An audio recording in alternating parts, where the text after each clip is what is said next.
उसे खुलेआम चैलेंज किया था। अगर वेद ने उस आदमी को जल्दी नहीं ढूंढा तो उसका मकसद शुरू होने से पहले ही खत्म हो जाएगा। उसने दादी से पूछा, कोड? कैसा कोड?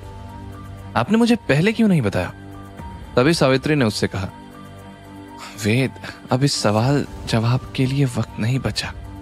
कोई तो है जो जानता है कि तुम कौन हो और यह भी कि तुम मुझसे मिल चुके हो। कल से ऑफिस जाना शुरू कर दो। तुम्हें जल्द से जल्द वहां अपनी जगह बनानी होगी। वेद ने सिर झुकाकर हामी भरी, लेकिन उसके मन में सवालों का उफान था। उसने मन ही मन सोचा, अब सवाल सिर्फ ये नहीं है कि वो आदमी है कौन, बल्कि अब सवाल यह है कि अगला वार कब और कहां होगा। इस बीच सावित्री को अचानक ख्याल आया, कियारा ठीक तो है ना? वो बगैर एक पल गवाए व्हीलचेयर को तेजी से बढ़ाते हुए कियारा के कमरे की ओर बढ़ी।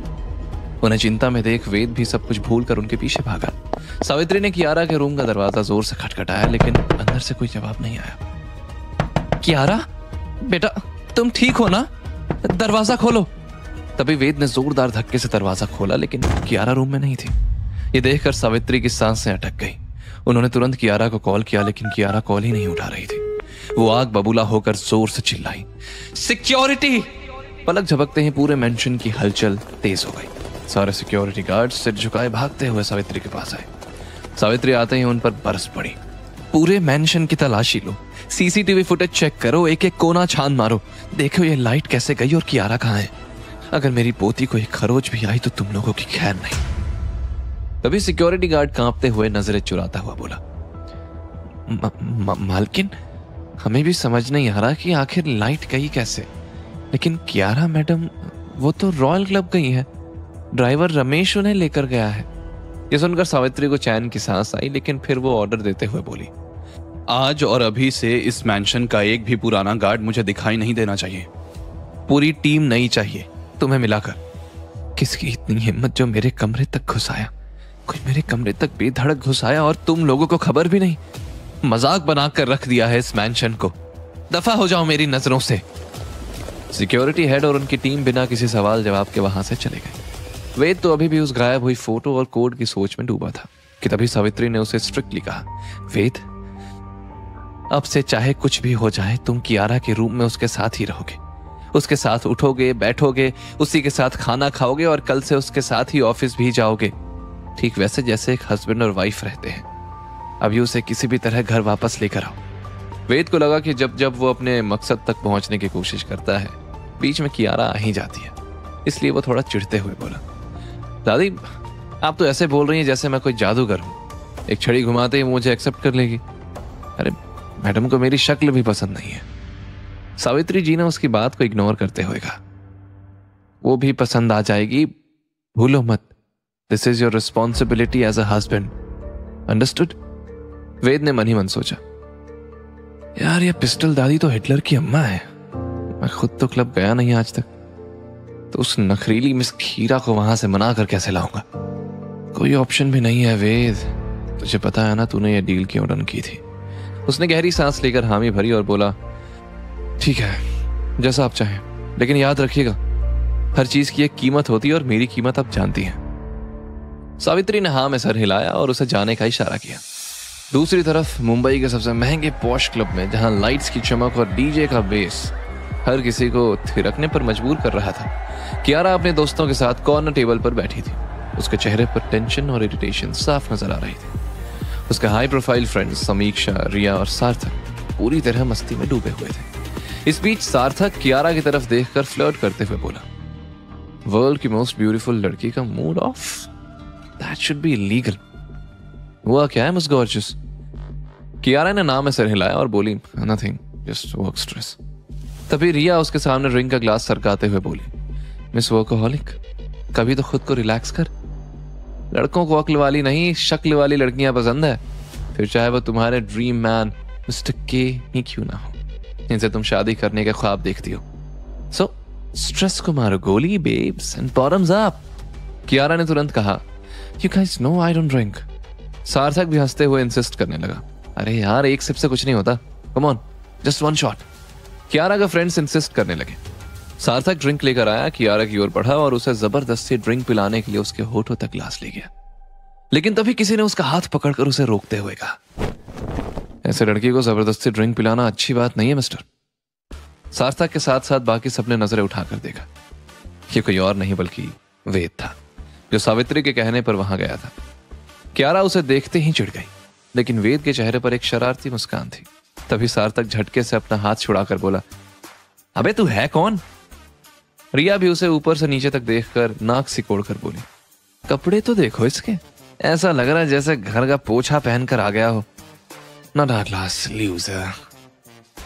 How dare you come to our table?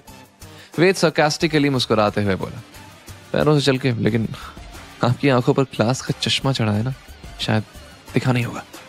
ये सुनकर सबके चेहरे गुस्से से लाल हो गए। बात बिगड़ते देख कियारा ने चिढ़कर कहा, ये मेरी दादी का पालतू है, उन्होंने इसे मेरे पीछे जासूस की तरह लगा रखा है। फिर वो वेद से बोली, पर मुझे पीना है तो मैं पीऊंगी, तुम कौन होते हो मुझे रोकने वाले? वेद ने एक आईब्रो चढ़ाई और मन ही मन बोला, अच्छा तो इससे मुझे हस्बैंड बुलाने में शर्म आ रही है। उसने कियारा की ओर देखा और बोला, मिस कियारा, दादी ने आपको घर चलने के लिए कहा है। ये कहकर वेद वहीं बैठ गया। कियारा का गुस्सा 7वें आसमान पर था। उसने अपने फोन पर सार्थक और रिया को मैसेज किया, इस इडियट को कैसे भी यहां से भगाओ, मैं इसे देखना भी नहीं चाहती। सार्थक, जो कियारा को इंप्रेस करने की फिराक में था, वो मैसेज पढ़कर वेद को उकसाते हुए बोला, ओके मैं एक चैलेंज करता हूं, अगर तू जीत गया तो कियारा तेरे साथ जाएगी, लेकिन अगर मैं जीता तो कियारा मुझे किस करेगी। चैलेंज मंजूर है? क्यों कियारा? ये कहते हुए सार्थक मन ही मन सोच रहा था, इस इडियट ने कभी इतनी शराब पी भी नहीं होगी, औकात ही क्या है इसकी, इसे टल्ली करना जरूरी है। अगर ये जीत भी गया तो भी कियारा को यहां से ले जाने की हालत में नहीं रहेगा। वहीं कियारा को लग रहा था कि सार्थक मजाक कर रहा है, वो ऐसा हरगिज नहीं करेगा, लेकिन वेद हल्का सा मुस्कुराया और बोला, चैलेंज एक्सेप्टेड। थोड़ी ही देर में वो टेबल किसी वॉर जोन से कम नहीं लग रही थी। ड्रिंक्स की लाइन लग चुकी थी। सार्थक एक के बाद एक शॉट्स खत्म करता जा रहा था और खुद को ऑलरेडी विनर मान चुका था, लेकिन वेद भी पीछे नहीं था। 1 2 3 शॉट्स खत्म होते गए, लेकिन वेद के चेहरे पर कोई असर ही नहीं दिख रहा था। रिया कियारा के कान में फुसफुसाई, 10 शॉट्स के बाद तो सार्थक भी नशे में आ गया, बट यार ये तो टल्ली होने का नाम ही नहीं ले रहा, ये इंसान है या रोबोट? ये देखकर कियारा तिलमिला उठी थी। वहीं सार्थक ने मौका देखकर वेद की अगली ड्रिंक में एक ऐसी पिल मिलाई जिससे नशा 10 गुना बढ़ जाए। वेद ने वो स्पाइक ड्रिंक उठाई, उसने टेबल पर रखी बाकी ड्रिंक्स की ओर देखा और धीरे से बोला, चलो एक इंटरेस्टिंग गेम खेलते हैं। और फिर कुछ ऐसा हुआ जिसकी उम्मीद किसी ने नहीं की थी। उसने इतनी तेजी से ग्लासेस स्वैप किए कि रिया और कियारा अपनी पलकें झपकाना ही भूल गई। सार्थक को अब खुद भी याद नहीं था कि कौन सी ड्रिंक में उसकी चाल छुपी थी। तभी वेद ने अपनी ड्रिंक उठाई, एक ही घूंट में खत्म कर बाकियों को ग्लास उठाने का इशारा किया।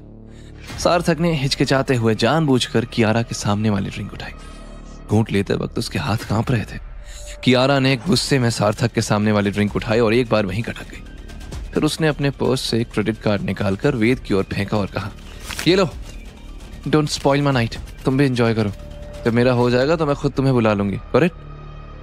वेद ने कार्ड पकड़ा और मन ही मन सोचने लगा, नखरे वाली खीरा, अब देखो कितना बिल बढ़ाता हूं मैं। वो उठकर बार काउंटर की ओर गया और एक स्टूल पर बैठ गया। तभी एक कपल आया और उसके बगल में बैठ गया, लेकिन जैसे ही वेद ने उन दोनों को देखा, वो हैरान होकर बोला, सोनिया और उसका बॉयफ्रेंड यहां? वहीं जब सोनिया के बॉयफ्रेंड ने उसे देखा तो हैरानी से बोला, ये तो वही डिलीवरी बॉय है ना? तो सोनिया ताना मारते हुए बोली, हाँ आया होगा फूड डिलीवरी करने, वरना ऐसे हाई एंड क्लब में इस जैसे भिखारी को क्लीनिंग के लिए भी एंट्री ना मिले। वेद ने उनकी बातों को इग्नोर किया और अपनी जेब से कियारा का क्रेडिट कार्ड निकालकर बारटेंडर को पकड़ाते हुए बोला, भाई मेरी तरफ से इन दोनों को पार्टी, जब महंगी ड्रिंक अंदर जाएगी तो सस्ती बातें नहीं करेंगी, और मेरे लिए एक लेमन सोडा, और हाँ बिल इस कार्ड पर डाल देना। उसका एटीट्यूड देखकर सोनिया और उसके बॉयफ्रेंड रोहन का मुंह खुला का खुला रह गया। सोनिया ने तंज कसा, बारटेंडर चेक कर लो कहीं ये कार्ड फर्जी तो नहीं है, ऐसे लोग बेवकूफ बनाने में माहिर होते हैं। बारटेंडर ने कार्ड स्वाइप किया और बोला, मैम कार्ड बिल्कुल ऑथेंटिक है। उसने फिर दोनों को क्लब की सबसे महंगी स्कॉच और वाइन सर्व की तो सोनिया की आंखें फटी की फटी रह गई। How is this possible? ये फटीचर इतने पैसे कहां से ले आया कि 80,000 की एक ड्रिंक ऑफर कर रहा है? वेद हल्के से मुस्कुराया और बोला, लगा ना झटका?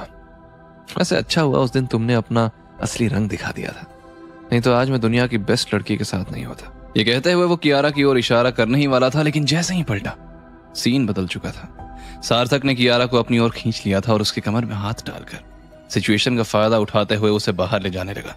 गौर से देखने पर वेद को समझते देर नहीं लगी कि कियारा ने गलती से स्पाइक ड्रिंक पी ली थी। वेद का दिल तेजी से धड़क उठा। उसने बारटेंडर को इशारा किया, अपना कार वापस लिया और तेजी से बाहर की ओर दौड़ा। तभी सोनिया हैरानी से बोली, ये कियारा की तरफ भागा ना? कियारा रायजादा, ये उसे कैसे जानता है? I can't believe. वेद जब तक बाहर पहुंचा तो सार्थक कियारा को अपनी महंगी स्पोर्ट्स कार में बिठाकर इंजन स्टार्ट कर चुका था। लेकिन वेद बुलेट की रफ्तार से दौड़ा और एक झटके में गाड़ी का दरवाजा पकड़कर इतनी ताकत से खींचा कि दरवाजा टूटकर बाहर आ गया। ये नजारा देख सार्थक शॉक्ड रह गया और गुस्से में जोर से चिल्लाया, यू इडियट, मेरी गाड़ी तोड़ दी तूने, पता भी है कितने की है गंवार। वेद ने तुरंत उसे एक जोर का मुक्का मारा जिससे उसकी नाक से खून निकल आया। हड़बड़ाते हुए उसने वेद की गहरी और खतरनाक आंखें देखी तो उसकी बोलती बंद हो गई। वेद ने टूटा हुआ दरवाजा फेंका और कियारा को अपनी बाहों में उठा लिया। तब सार्थक ने अपनी नाक पर हाथ रखकर कहा, तू बचेगा नहीं, मैं तुझसे बदला जरूर लूंगा, समझा? तू जानता नहीं है मैं किसका बेटा हूं। वेद गुस्से में बोला, 1 मिनट भी यहां रुका तो तुझे किसी का बाप बनने के लायक नहीं छोड़ूंगा, समझा? सार्थक ने डरते हुए तुरंत कार स्टार्ट की और बड़बड़ाते हुए वहां से निकल गया। वेद ने कियारा को संभाल कर नीचे उतारा, लेकिन जैसे ही उसके कदम जमीन पर पड़े वो डगमगाते हुए उससे दूर जाने लगी। वेद ने उसकी कलाई पकड़ी और कहा, तितली की तरह उड़ना बंद करो और अब बस चुपचाप मेरे साथ चलो। कियारा पीछे मुड़ी तो उसकी आंखें लाल हो गई थी। वो नशे में इमोशनल होते हुए बोली, तुम्हें क्या लेना थे ना, तुम समझते क्या हो खुद को? You know what? I hate you. क्या क्या ड्रीम्स थे मेरे, एक ऐसा पार्टनर जो मेरी जिम्मेदारियां समझ सके, मुझे समझ सके, जिसके साथ मुझे सेफ फील हो, जो मुझे बिजनेस में हेल्प कर सके, मेरी बराबरी का। मिस्टर के, हैंडसम, स्टाइलिश, स्मार्ट, कि दुनिया देखे तो जलकर पागल ही हो जाए, ऐसी आग हो हमारी लव स्टोरी में। फिर कियारा ने जोर से वेद का हाथ झटका और चिल्लाई, लेकिन मुझे मिला क्या? एक delivery boy. I am not happy. मैं 5 साल की थी जब मेरे मॉम डैड की डेथ हो गई थी। 20 साल की उम्र से कंपनी संभाली, उसे और ऊंचाई पर ले गई ताकि एक दिन दादी को प्राउड फील करा सकूं। उन पर मैंने जिंदगी भर आंखें मूंद कर भरोसा किया और उन्होंने क्या किया? मेरी जिंदगी बर्बाद कर दी, मुझे ही धोखा दिया। I am hurt. वेद चुपचाप उसकी बातें सुनता रहा। उसे एहसास हुआ कि जो कुछ हुआ उसमें कियारा की तो कोई गलती नहीं थी। उसका मकसद था उसके पेरेंट्स के कातिलों को ढूंढना, गद्दार होने का कलंक मिटाना। लेकिन कियारा, वो तो इस बेबुनियादी रिश्ते में जबरदस्ती फंस गई। लेकिन सावित्री ने अपने ही पोती के साथ ऐसा क्यों किया? अभी वो इसी सोच में था कि तभी सड़क के एक दूसरे छोर से एक काला हेलमेट पहने हुए शख्स तेजी से बाइक उनकी ओर बढ़ा रहा था, जैसे उन पर हमला करना चाह रहा हो। वेद ने तुरंत कियारा को अपने पीछे खींच लिया। उसकी आंखें उस बाइक वाले पर टिक गई। क्या वेद उस बाइक वाले को रोक पाएगा?